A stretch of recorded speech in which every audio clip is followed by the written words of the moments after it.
Every outfit starts with a choice. What am I wearing underneath? Something comfortable? And let's be honest, something that keeps everything looking smooth.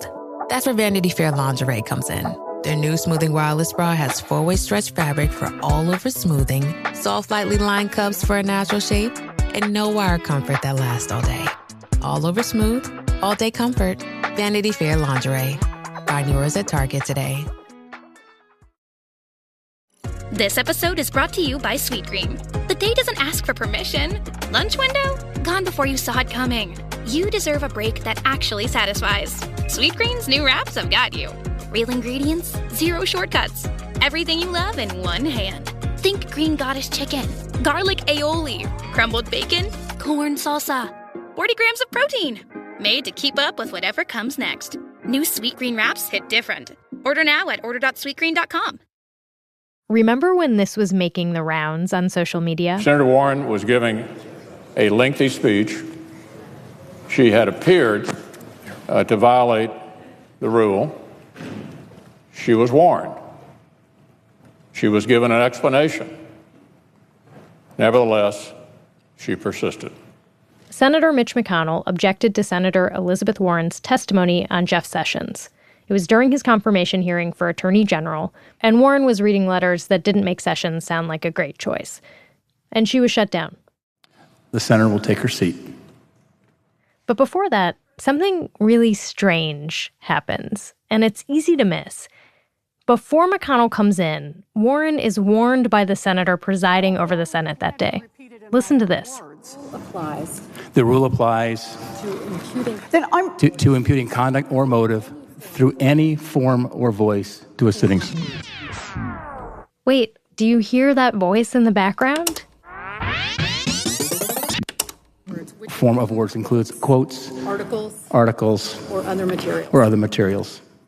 Who is this person feeding him the lines?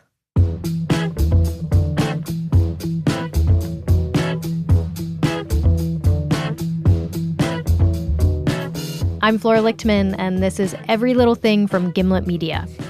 I call the senator to order under the provisions of Rule 19. Today's show is all about the rules that govern the rule makers, otherwise known as procedure. Procedure is broccoli. People never want to talk about procedure. That's Tony Madonna. He's a political scientist from the University of Georgia, and he is going to guide us through this. And he knows that you may not care about this stuff. It's very rare I've ever been able to talk to anybody for more than 10 minutes about legislative politics and procedure. But yeah, if you care about anything, you care about policy and issues, which makes a lot of sense. But here's why legislative broccoli matters. The big policies we're hearing about, tax reform, Obamacare repeal, whether these policies get passed or not depends on senators following rules. So there are 44 principal standing rules that organize how business gets done in the Senate, but it's a lot more complicated than that. So a lot of times when we talk about Senate rules, what we're really talking about is Senate precedents, right? So interpretations of rules or behavior that do bind senators. Meaning that on top of the rules, there are 2 centuries of interpretation of the rules that senators are supposed to follow. And the official Senate interpreter is this Senate whisperer you are hearing. Not made a ruling with respect to senators' comments. The chair has not made a ruling as respect to the senator's comments. The senator is following process and tradition. The senator is following process and tradition. This is the Senate parliamentarian. Her name is Elizabeth McDonough, and she's the first woman to serve in the role. She was appointed in 2012 by then Senate Majority Leader Harry Reid, but the parliamentarian has no party affiliation. She's supposed to be a neutral voice. So the parliamentarian is essentially the guardian of the Senate's precedent and rules. Maybe she's the conscience of the Senate.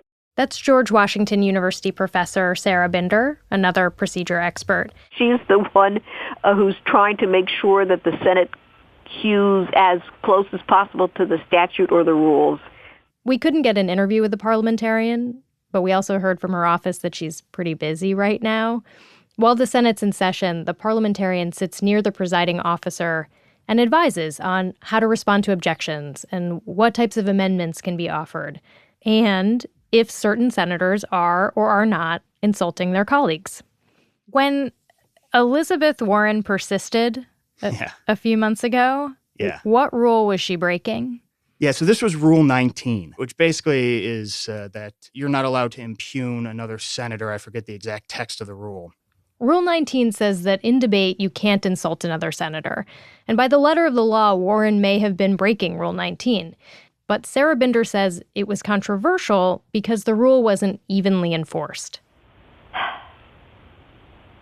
Well, Rule 19 is pretty clear. What was unusual about it is that it was applied specifically to Elizabeth Warren and not to some of her male colleagues who also spoke ill of their fellow Senator Sessions. This part of Rule 19, specifically the no tolerance policy against insults, it's there for a reason. A good default when you're wondering, how did this rule get established? A guess would be a congressman or senator from South Carolina did something rash and violent, and a rule was passed in response. I think South Carolina might object to that. They might, but it's happened a few times now. Rule 19 is one of those. What's the story? Yeah. Yeah, I think it was 1905, and the long-serving senator from there, Pitchfork Ben Tillman, which is just a phenomenal name. Okay, so Pitchfork Ben Tillman gets into an argument with a junior senator from his own state. The junior senator comes down to the Senate floor and calls Tillman a liar. Tillman was on the floor and just turned around and cold cocked him.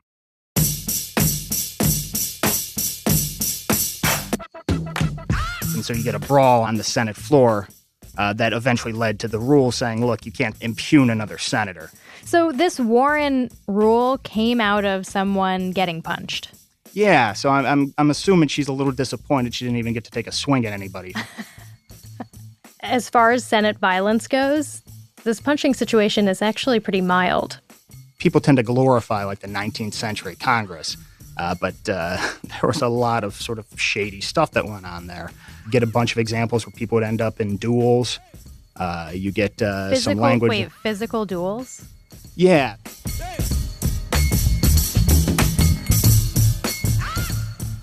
Yes, physical duels. For instance, in 1826, Virginia Senator John Randolph was on the Senate floor, and he insulted then Secretary of State Henry Clay. This led to a duel, and Clay shot Randolph. But it only hit him in the coat. The other thing I think people often don't quite grasp is they sold a lot of booze right outside of Congress. What? It's not a comfortable place to be debating, right? It's D.C., there's no air conditioning, and you're somewhat... you're kind of liquored up. I mean, that seems way more dysfunctional than our problems today. Certainly less professional is probably... Yeah, maybe. And again, if you had more of that today, I'm guessing C-SPAN would get much better ratings. Yeah, I bet C-SPAN is just hoping. Yeah, drunken Elizabeth Warren just pulling a gun on Mitch McConnell. Again, it'd be less professional, but I think people would tune in. Yeah, I mean, I think I would go back to basic cable for that. Exactly.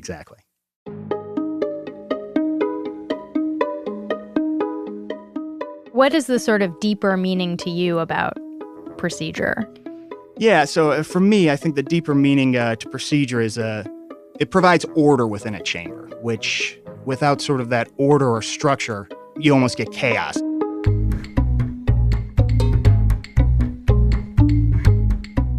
When you think about the Constitution, that's a point Madison makes, which is if you agree on the process, you feel still upset that you lost, but not that you've been cheated, right? And when people get cheated, bad things happen, often violent things.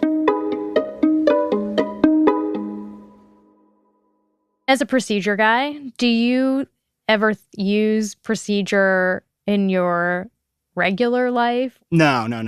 Mostly I just use stories of procedure to bore my daughter and wife. Yeah.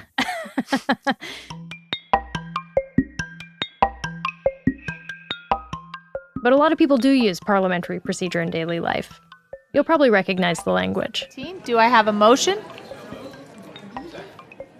Everybody moves. Director. You can also hire your own parliamentarian, your own business whisperer, or conscience of your startup. Organizations across the country use them, from labor unions to PTAs to church groups to garden clubs. I also serviced a dog kennel club.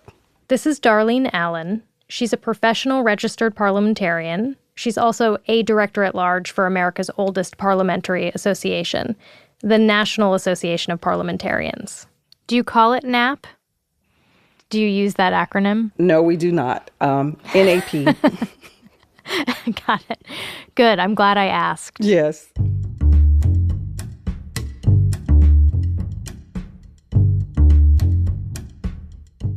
To join NAP, you have to pass an exam, and you have to pass an even harder exam to become a registered parliamentarian. A book called Robert's Rules of Order is the most common procedural manual to study from. It was first published in 1876. What's the history behind Robert's Rules of Order? Where did that come from? Well, General Robert, you know that he was in the Army Corps of Engineers, and he went to a church meeting. So it's been said that he went to the church meeting and he was there way longer than he thought, and it was chaos in the meeting. And so he went home and he wrote his small manual, and that's what started everything. Really? It was just a bad meeting? Yes, it was a bad meeting. That's amazing, because I feel like I've sat through a lot of bad meetings and it never occurred to me to try to fix it. I guess that's part of the problem, because if you don't know that there really is a fix and someone can help you, you just continue month after month to attend bad meetings without there being any hope of them getting better. Darlene got into parliamentary procedure because she too wanted to fix something. It started when she tried to join the PTA. So the outgoing PTA said, oh, well, no, you have to be elected first and you have to do this. And Robert's Rules of Order says that. And some of it just didn't make sense. So Darlene boned up. She took a class on Robert's Rules of Order, got on the PTA, used the rules to make it better.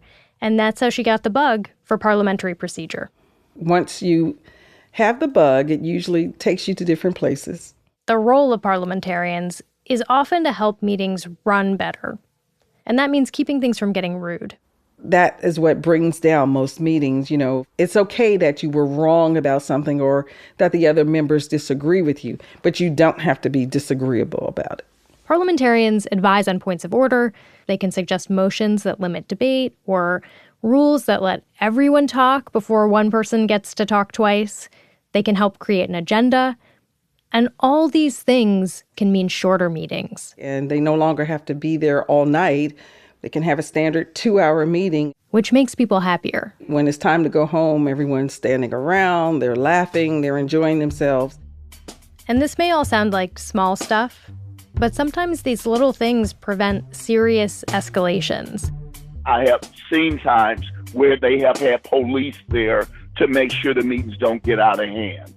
When we come back, how to fix meetings when they really go wrong.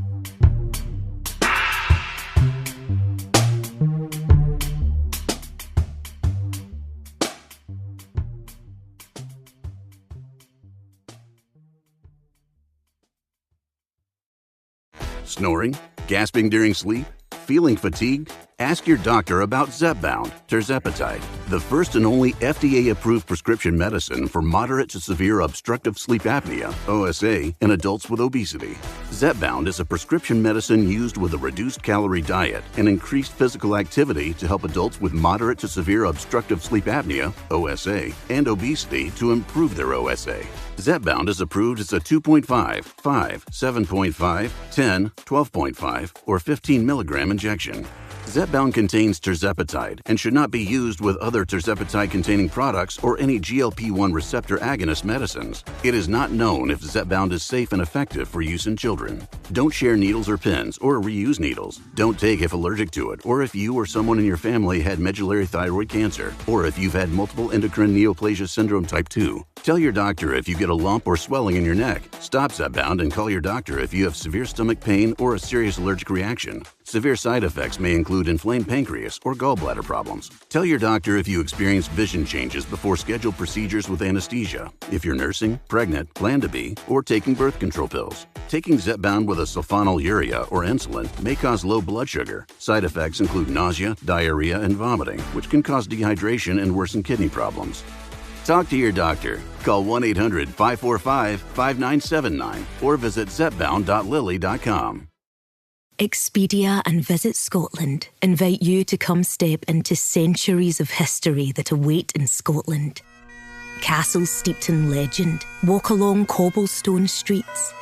Come share the warmth of stories passed down through generations. This is a place with a past that is fully present today and all yours to explore. Plan your Scottish escape today at expedia.com/Visit Scotland. The new LinkedIn Hiring Pro can't clone you, but it can streamline your hiring workflow. From posting jobs to shortlisting candidates to interviewing, LinkedIn Hiring Pro is the hiring partner you need, so you can focus on connecting with the right talent. In fact, small businesses report saving over 6 hours per week. So hire right the first time with LinkedIn Hiring Pro. Post a free job today at linkedin.com/quality. This episode is brought to you by Tidy Cats, here to level up your litter game with their new Performance Plus lineup. Your home is your happy place, your cats, VIPs. So when it comes to the litter box, excellence isn't optional. Choose from products that specialize in max power clumping, low tracking, or odor fighting so advanced, stink won't see it coming. Tidy Cats Performance Plus. Mission mighty, keep it tidy. Shop now at tidycats.com.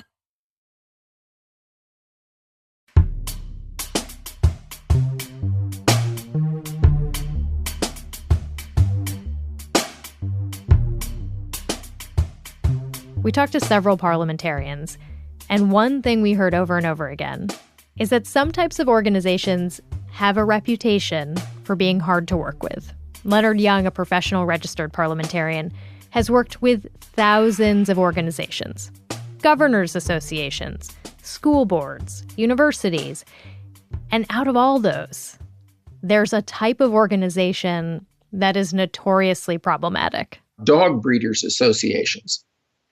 These are people that are passionate about their particular breed and just the length of hair it has to be and the color of the eye and the shape of the rump and all of these things. And they just get crazy about it. You're kidding me. This is well known in the parliamentary world. Dog breeders associations, homeowners associations is another one that are exceptionally hard to serve.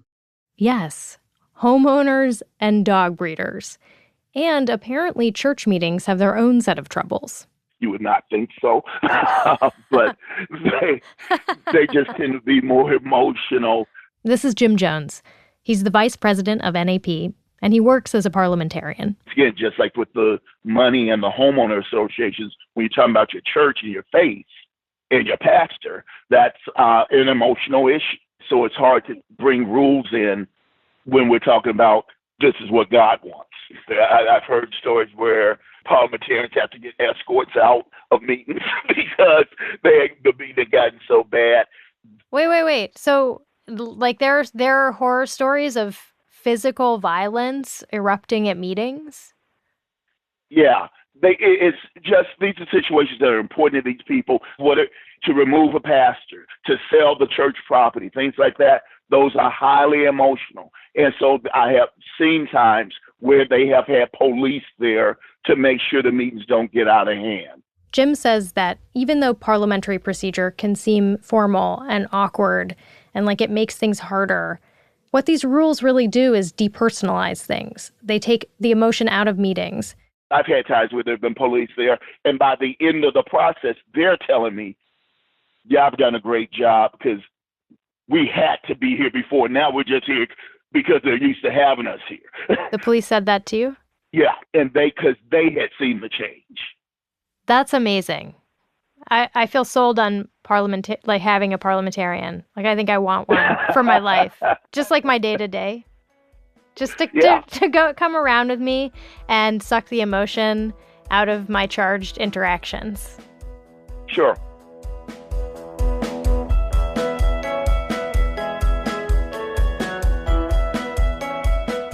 Jim offered some lessons, like things that we can take away from parliamentary procedure to use in our day-to-day lives. One is set an agenda, just like you would in a business meeting. If in your personal life, you're having a difficult conversation with somebody, you really want to think out before you start that conversation. What's the points I'm trying to make? Another lesson, listen to people. When you look at people who've been married 50, 60, 70 years, they've learned to listen to each other. In your household, you're not going to be making motions. I moved that we're going to have steak tonight, but it's the same as opposed to chicken. But there is a process for what runs an orderly and non-dysfunctional household. I wonder if parliamentarians make the best spouses. That's a very good question. I probably wouldn't be the proof of that.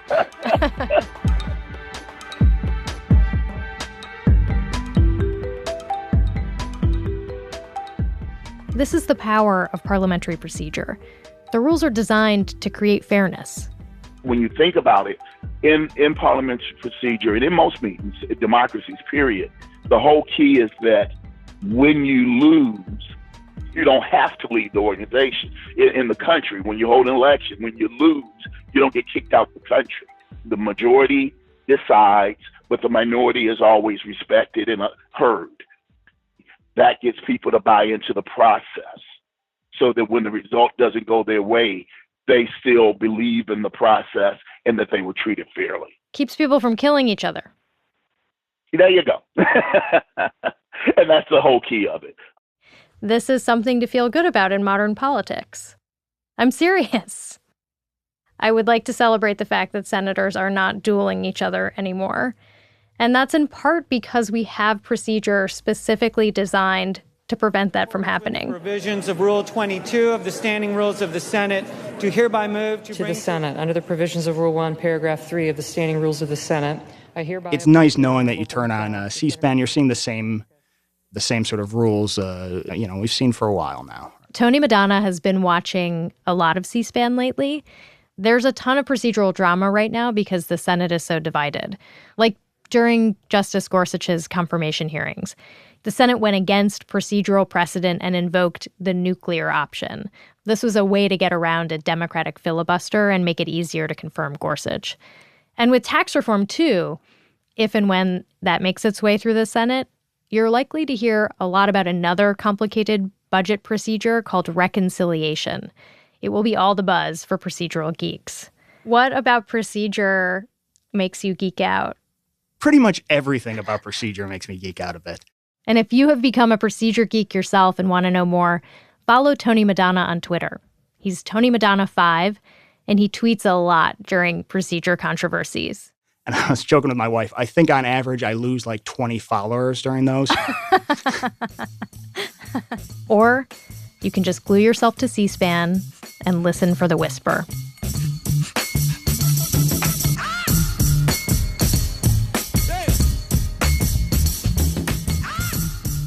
Every Little Thing. Every Little Thing is produced by Flora Lichtman. It's produced by Flora Lichtman. Christine Driscoll. And Gofen Butumbwele. And Gofen Butumbwele. Our senior producer is Catherine Wells. Our senior producer is Catherine Wells. Our editor is Annie Rose Strasser. Scoring by Martin Crane. We were mixed by Dara Hirsch. Special thanks to Nicole Pasulka and Jorge Just. Can you take it from here? I hope so. Okay. Thanks, Gofen. Because we're a new show, we could use your help. If you could review us on Apple Podcasts, we'd really appreciate it. Also, I want to give a special shout out to everyone who told us on our Eclipse episode that it's better to use ellipse rather than oval when you're talking about an orbit, because not every oval is an ellipse. I'm so glad to know that. Thank you. Right, if you ever have any viewers that just want to talk about legislative rules, I think my number is on my website. Have them call whenever.